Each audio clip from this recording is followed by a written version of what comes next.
Hi friends, welcome to today's math lesson. It's math lesson 7.3. Make sure that you put the date in this box and that you write 7.3 above it. The lesson is algebra. This is something that you learn in typically middle school, but you're going to learn it today. We're going to start learning algebra. The main lesson today is solving expressions using variables. So I'll let you go ahead and push pause on the video until you get your journal set up like this. Alright, if you've unpaused the video, then it means that you've already set up your journal. You have the right color. The color we're using is blue-green. And you should have a box that says variable. When we put something in a box, it means that we're going to define the word. The word variable can mean a couple different things, so make sure you have 2 bullet points here.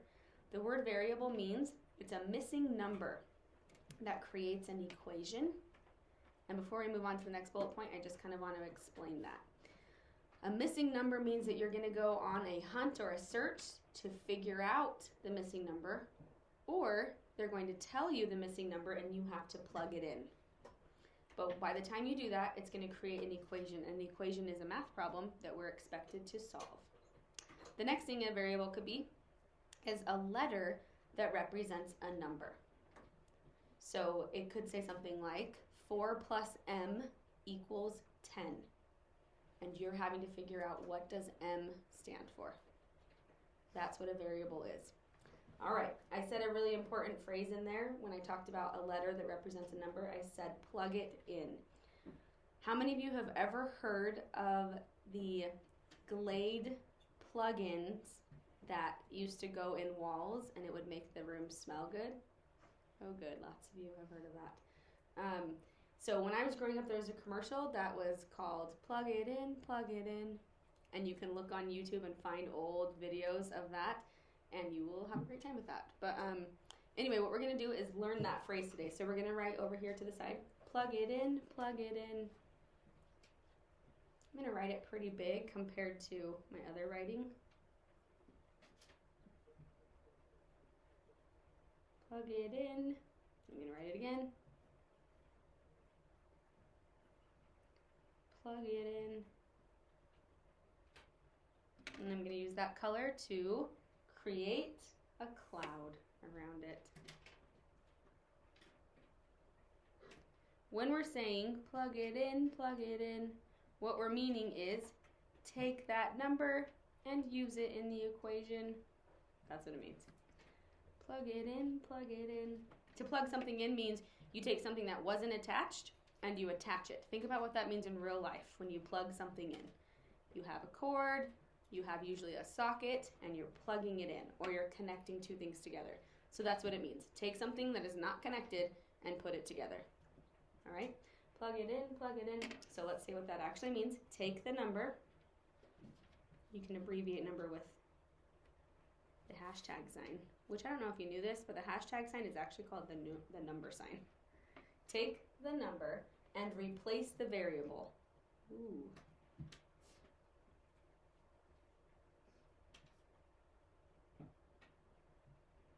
Take the number and replace the variable to solve the expression. Does anyone who's sitting in class today know the difference between an equation and an expression? Does anyone know the difference between an equation and an expression? Number 25. An expression is where you just have the numbers, and an equation is one with an answer. That is correct. So if you didn't catch that, number 25 said, an expression is one that is just a bunch of numbers, and the equation has an equal sign. That's the only difference there. Way to go, number 25. You can get a group point. We're just going to leave that off to the side like that. Okay, come back up here where it says a letter that represents a number. I just want to, for fun, list some numbers. I know, it's so fun. List some numbers in this aqua box. Not some numbers, some letters that could be a variable. So if there's anyone who wants to call out a number, they can raise their hand. For what letter do you want us to put in this box? Number 10. L. L. When you do an L, what they'll typically do in math is they don't just do it straight up and down because that would look like a 1. They sometimes will do it like curly, or they could use it like capitalized. That's an L. I think that's interesting that number 10 shows an L. What number would you choose? Number 2? M. An M? I like that letter. M. What's another letter we could have? Number 12. G. G. Good letter, number 12. What number would you pick for this one? Number 18? J. J. That's a good one. How about number 19? W. W. Those are good letters, everybody. One more person want to give us a letter? Number 5. S. S. That's a good one. Okay, so letters, it could be any letter, right? We could have an X, it could be a Y, it could be an A. It doesn't matter. You have 26 options for variables because there's 26 letters in the alphabet. But a variable is just a letter that stands for a number. Okay? So as much fun as all that has been, let's actually start plugging things in and figuring it out. So slide your journal just a little bit and make sure you have some space here. We're going to do a lot of if-then statements. So if this is the situation, then I know how to solve it. Okay? So if I say this, if 6 times X equals 24. I'm going to look up at my bullet points before I solve this problem. But if I'm saying if 6 times X equals 24, then what does X equal? Raise your hand if you know the answer to that. And I'm going to put that in a box that's blue. If 6 times X equals 24, then what is X? X equals, let's do number 27. 4. X does equal 4, that's correct. You get a group point. X does equal 4. Can anyone explain how number 27 knew that X was 4? How did that happen? Number 8? It's because 6 times 4 equals 24. Nice. That's correct. Because 6 times 4 equals 24. You'll get a group point. Okay. So in this situation, are we dealing with the first bullet point or the second bullet point? Do we have a missing number or do we have a letter that represents a number? Raise your hand if you know. Do we have a missing number or do we have a letter that represents a number? What do we have in this situation? Number 4. A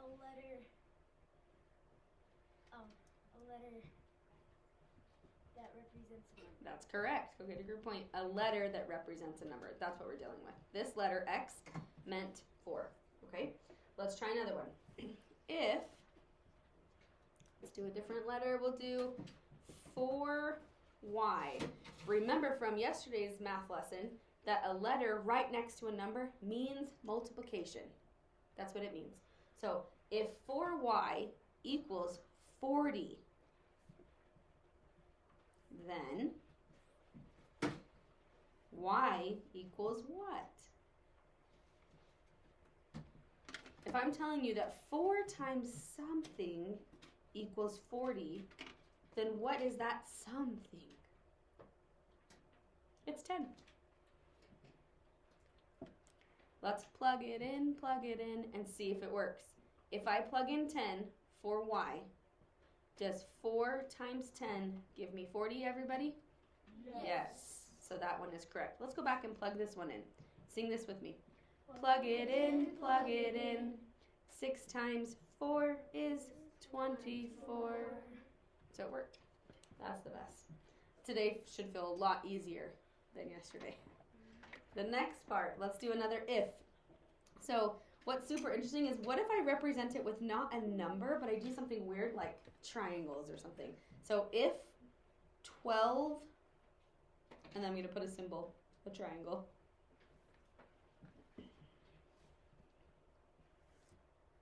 Variables can be numbers or symbols. So if 12 times triangle equals 72, then what is a triangle?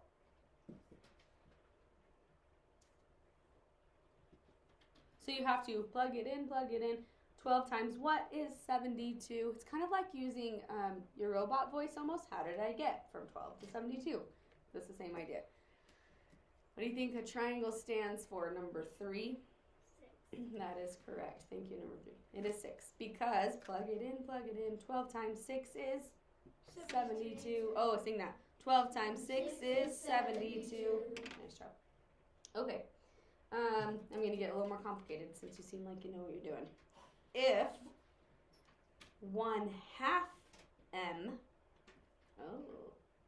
it still means multiplication if it's right next to a number. And is a fraction a number? Yes. It's just not a whole number. So if 1/2 of m is 50, or equals 50, then what did m represent? Same thing. 1/2 of what equals 50? That's what it's saying.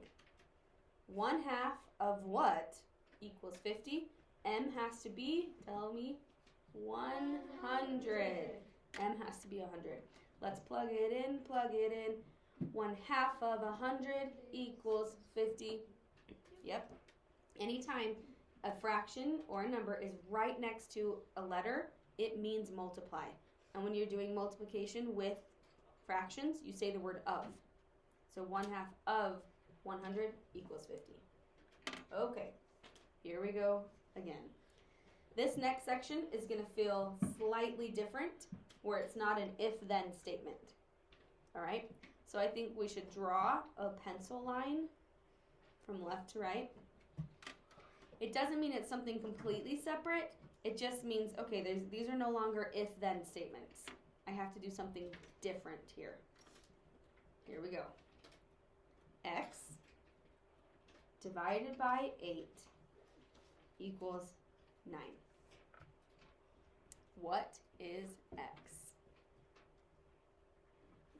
Well, let's write X equals. And tell me, what divided by 8 equals 9? What divided by 8 equals 9? Looking for some new hands. Let's go number 16. What divided by 8 equals 9? 72. That is correct. 72. X equals 72. Let's plug it in, and make sure it works. Just use a pencil. Here we go. Sing it with me. 72 divided by 8 is 9. 72 divided by 8 is 9. We're going to write really quickly underneath it. Plug it in. If you come up with an answer and then you go and plug it in and it doesn't work, you've done something incorrect.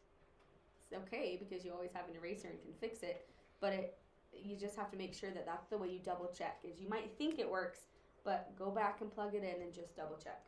Okay, let's try another more challenging one. Let's do, bless you, let's do n divided by, is this our first division one? It is. I hope you learned from the last math lesson how cool the division sign really is. It's a really cool symbol. Right? Numerator, fraction bar, denominator. It's pretty cool. N divided by a third. Ooh. We're dividing by a fraction. There's some tips, but we're not going to do it yet. N divided by a third equals 9. This is definitely harder, and this is the kind of stuff, I'm sorry friends, but this is the kind of stuff you're going to see today. This. Not so much 12 times triangle. Okay, you're going to see this kind of thing because you're capable. So you have to think, what is n going to be? So you have to say, what divided by a third equals 9? Well, sometimes in cases like this, if your brain is going, I don't know, it's the best to just try something. Try a number and see if when you worked it all out, it really equaled 9. I want you to be really careful about this because remember when we divide by a fraction? We divide by a fraction. Here's the tip. Keep, change, flip. When we divide by a fraction, the number we start with is going to be smaller than the number we ended with. Because we're dividing by pieces and then we're counting up how many pieces there were. So I'm taking like candy bars, splitting them into thirds, and then asking how many thirds are there. Does that make sense? So I'm taking whole candy bars, splitting them into thirds, and then saying how many thirds are there. Which means you can't have 9 whole candy bars to begin with. You only have 9 thirds. Ooh. You should know what that is based on me just saying that. 9 thirds is a certain number. Okay, let's see if we can figure this out. If you choose to answer this, you also have to choose to explain it. So make sure you could do that. Let's try number 5. What do you think n is? N is equals 27. Okay. Because 1/3 of 27 is 9. That's right. Listen to what you just said. If there's 27, Well, stop. You just said 1/3 of 27 is 9, and of is multiply. So, and remember, your number here has to be smaller than your answer, and 27 is not smaller than 9. So I want you to keep thinking that through. Do you think you have a different answer, number 5? Okay. 3.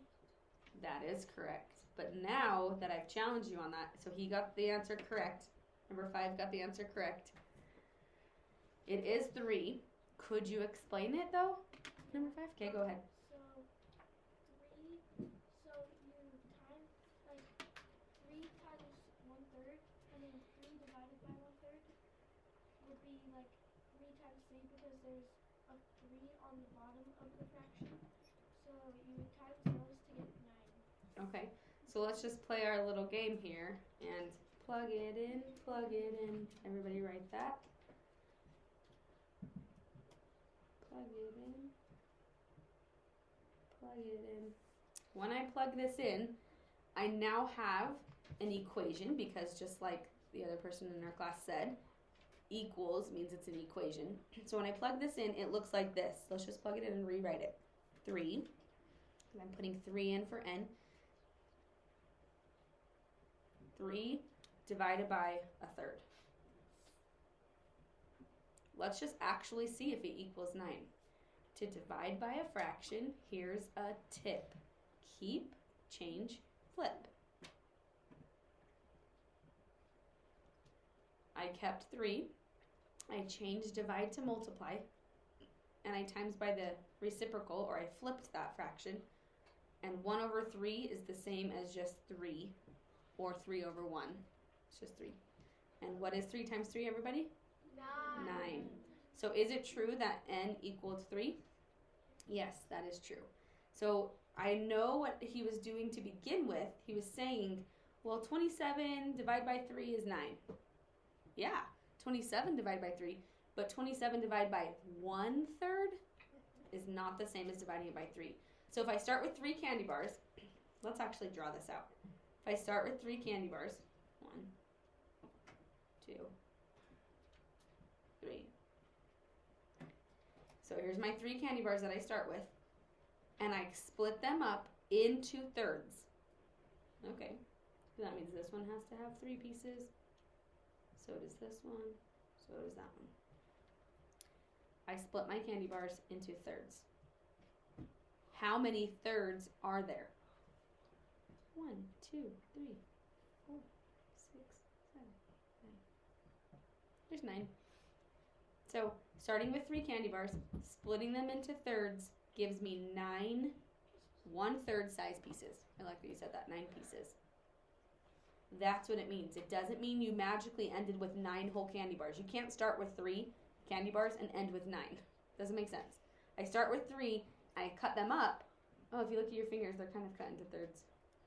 I start with 3 candy bars, I cut into thirds, and then I end up with 9 thirds. Okay? All right. Let's go ahead and turn the page. On this next side, we are going to start talking a little more, we're going to start doing a little more 5th grade math things, okay? So let's begin with a pretty complicated one. M divided by 0.3. And then I tell you this word, the word is for, F-O-R. I just want you to get used to seeing a couple different ways this gets represented. It might sound silly, like I think it does sound silly, when they say 4 m equals 1.8. This, right now, is an expression. There is no equal sign in the actual problem. But then I tell you m is 1.8. So what am I supposed to do here?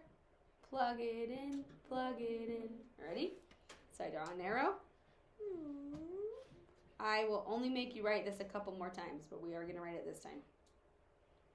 Plug it in, plug it in. So I'm saying 1.8 divided by 0.3. That's what that means. So let's draw the arrow this color. Plug it in, plug it in. So I have to rewrite the problem. You cannot just start, oh, this is so messy. What am I going to do? Rewrite the problem. Just go, okay, the problem is 1.8 divided by 0.3. And then I have a lot of people who start to panic because they're like, I don't know how to do this. Yes, you do. We just did a whole unit on dividing with decimals. It's confusing sometimes to see it in a line like this. Your brain is probably like, I like to put it in a house. That's typically what we do with division. The trickiest thing here is to understand and remember which of these numbers goes inside the division house. Is it the first number that's the dividend, or is it the second number that's the dividend? Listen to what it's saying. 1.8 divided by. If you remember correctly, that should look like this. 1.8 divided by. We learned that. The long bar across the top goes above it, divided, and then straight down, by. So it's the first number in a problem like this that goes in the box. That is going to make a huge difference. If you reverse that, it's going to be a completely different answer. So make sure the first number goes in the box. So we're going to say it together. You ready? 1.8 divided by 0.3. And now we're in a situation that your brain probably is going, oh, okay, yeah. Now I remember. Because when we're dividing with decimals on the outside and inside, you have to make movements. You can't just leave them. So you go like this. Well, I want to get rid of this decimal. So I get rid of it by moving it one time. And I saw a lot of people doing this on the last math test, and that was really smart. I moved it 10 to the first power. I got it out of there. Whatever I do to the outside, I have to do to the inside. So I move that one by 10 to the first power, or just slide the decimal over once. And now it looks super messy. So I rewrite the problem again. The problem is not 3 divided by 18. That's not how you say that. It's actually 18 divided by 3. 18 divided by 3. So I move it, I restart. Does anyone know the answer? We should all know the answer. Ready? Tell me in 3, 2, 1. 6. That's correct. Oh, just 6. That was interesting. Some people thought 60. I only have to move this once. When I moved it once, it became 18, not 180. If I had to move it twice, it would have been 180, but it was only once. So this becomes 18 divided by 3 is just 6. So let's circle that answer. Actually, yeah, let's circle it. When I circle it, does this mean m equals 6? No, they already told me what m was. I'm not looking for m. I was supposed to look for the answer. So it's 6. So I just circle 6. I don't write m equals 6. You could come up here and you could go back to the original and write it equals 6. But in this kind of situation, you're not putting m because they already told you what m was. Okay, we're going to draw ourselves a little line underneath all that work. That's how much work a little tiny problem like that took. Is I had to, plug it in, set it up, fix the decimals, do the actual division, and that's my answer. I had to do all that for that answer. Some of you probably went, well, I could probably have done that in my head. I could have gone, well, that's going to move once, that one's going to move once. Too bad. You have to show the work. Okay, let's try another hard one. Let's try 3. It's a big number. Well, a mixed number, not a big number. That's actually not a very big number. 3 1/3 minus x. Ooh, we have a subtraction problem. And I'm going to, there's nothing I can do with a problem like this unless I either tell you the answer or I tell you what x is. This doesn't even mean anything until we get some more information. The more information you're going to get is I'm going to tell you that x is 5/6. So now you can just do an arrow this time. You do not have to write it this time. You're going to plug it in. And the problem is, we rewrite the problem. 3 1/3 minus 5/6. That's the problem. And I'm going to solve it. Okay, because I plugged this in for x, and now I solve it. When I'm dealing with fractions, no way. You do not get to just subtract. They have to have the same denominator. So come over here. Let's stack them up. 3 1/3 minus 5/6. And this will take you way back to the beginning of the year. So I'm telling you right now, if we don't know how to deal with fractions with unlike denominators, we have missed a big part of this math concept. You really need to know how to subtract fractions that don't have the same denominator. Okay, so I have thirds and sixths. A common denominator between 3 and 6 is 6. So I change the top one to be 6.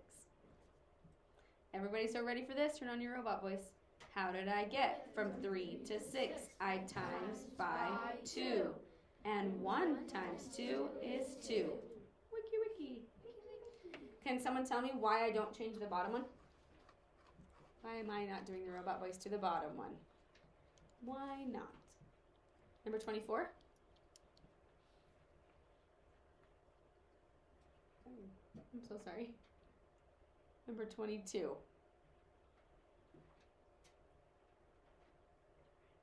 Number 21.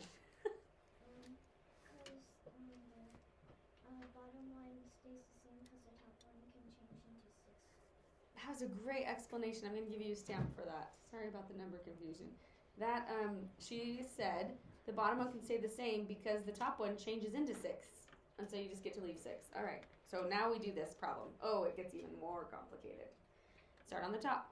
2 6 minus 5 6. Can't do that. If you went, oh, it's 3. No. You have to go top to bottom. 2 6 minus 5, you can't do that. You have to go, hi neighbor 3. Thanks for the candy bar. Remember this lesson? That feels like forever ago. And I'm walking back to my house. I break the candy bar into 6 6. I put it on the table with my other 2 6 because I had that to begin with. And now at home I have 8 6 because 2 6 plus the 6 the neighbor gave me. Wiki. 8 6 minus 5 6. Oh, this just gets better and better as we keep going. 8 6 minus 5 6 is 3 6. And then you have the whole number 2. 2 minus nothing is 2. And then you have to fix the fraction. But I know you're smart enough to know that 3 6 is 1/2. So the answer is 2 1/2. All of that work for this little problem at the beginning. This is the kind of math you are going to be dealing with now. We're not just going to tell you 12 times triangle is 72. That was just a way for your brain to understand